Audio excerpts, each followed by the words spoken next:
The biggest challenge what the Middle East faces is basically from the service point of view. There are huge number of companies who are able to install and deliver. But at the time of the after-sale service, that's where K2 comes in place. Hi, I'm Mohammed Tahir Ali. I'm Director of K2 Cranes. I handle the systems here and the UAE division operations.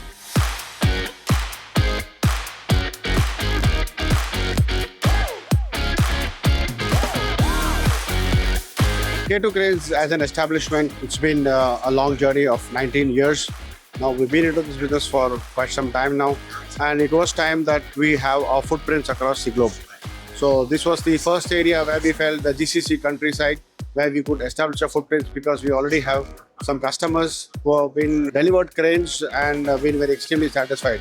So there was a lot of push from the GCC countries for us to actually establish a unit here where we can cater to all the companies here.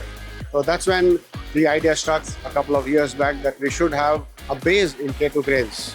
And in 2023, we started this base, and it's been 2 years now. It's been a successful venture, and we are hoping to cater to many of the other GCC countries from here.